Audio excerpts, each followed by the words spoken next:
കുറെ സിറ്റുവേഷൻ ഉണ്ടായിട്ടുണ്ട്. അപ്പം അങ്ങനെയുള്ളപ്പോൾ ഞാൻ പരമാവധി ലീവായിരിക്കും. കാരണം പറ്റുന്ന സമയത്താണെങ്കിൽ ഞാൻ പോകും, കൂടി കഴിയുമ്പോൾ അവിടുന്ന് ആശുപത്രി പോവുകയൊക്കെ ചെയ്യുക. പക്ഷെ എക്സ്ട്രീം ആയി കഴിയുമ്പോൾ ഞാൻ ലീവാക്കും. എന്നിട്ട് ഇവിടെ ഇരുന്ന് കഴിഞ്ഞിട്ടുണ്ടെങ്കിൽ എനിക്ക് ഭ്രാന്ത് പിടിക്കും. കാരണം തന്നെ ഇരിക്കുമല്ലേ, ഒന്നാതെ വയ്യ, പക്ഷെ എത്ര നേരം നമ്മൾ കിടക്കുക.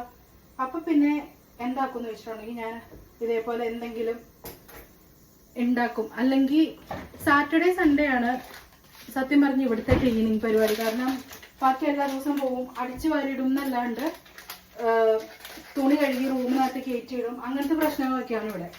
അപ്പം സാറ്റർഡേ സൺഡേ ഇരിക്കുമ്പോഴായിരിക്കും കുറച്ചധികം പണികൾ ചെയ്യുന്ന ദിവസം. അന്ന് റെസ്റ്റേ ഉണ്ടാവില്ല.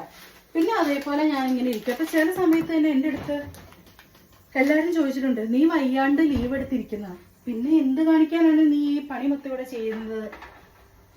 പക്ഷെ അത് എന്താ പറയാ, അങ്ങനെ ഇരിക്കുമ്പോഴായിരിക്കും നമുക്ക് തോന്നുന്നത് പണി എന്തെങ്കിലും ചെയ്യണം, അല്ലെങ്കിൽ ശരിയാവത്തില്ല.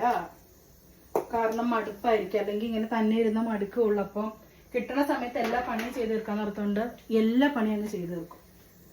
പറഞ്ഞ പോലെ ഇപ്പൊ ഇതിനകത്ത് കുറച്ച് ചില്ലി ഫ്ലേക്സും മാങ്ങയും പഞ്ചസാരയും ഇട്ടു.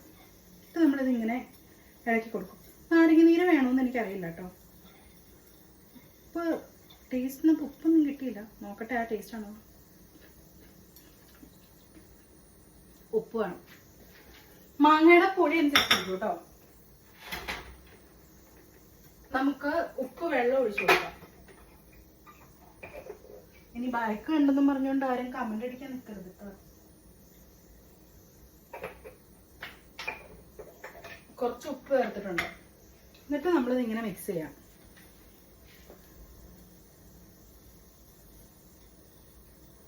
എൻ്റെ മാങ്ങയ്ക്ക് ഭയങ്കര പുളിയാണ്. എന്നിട്ട് ചെറിയ കഷ്ണം എടുക്കുക. എന്നിട്ട് ഇതിങ്ങനെ എടുക്കുക. നല്ല കേട്ടോ, ഉണ്ടാക്കി നോക്ക്. അപ്പൊ പിന്നെ മൊത്തത്തിലൊരു ടാറ്റ പറയാനുള്ള സമയമായി. കാരണം ഇനിയിപ്പോൾ കുറെ അധികം പണി കിടക്കുക. എനിക്ക് കുറച്ച് പണികളൊക്കെ ചെയ്ത് തീർക്കാനുണ്ട്. എന്താ പണിയെന്ന് വെച്ചാൽ ഒരു ലോഡ് തുണി കൂട്ടിയിട്ടിട്ടുണ്ട്, അത് മടക്കി വെക്കണം. കുറച്ച് തുണി അലക്കാനുണ്ട്, അത് ചെയ്യണം. പിന്നെ ഈ ചോറായി കഴിയുമ്പോൾ ചോറ് വാർക്കണം. നമ്മുടെ മീൻ അവിടെ വറന്ന് ശരിയായിട്ട് കാണാൻ പറ്റുമെന്ന് അറിയില്ല. സെറ്റപ്പ് ആയിട്ടുണ്ട്.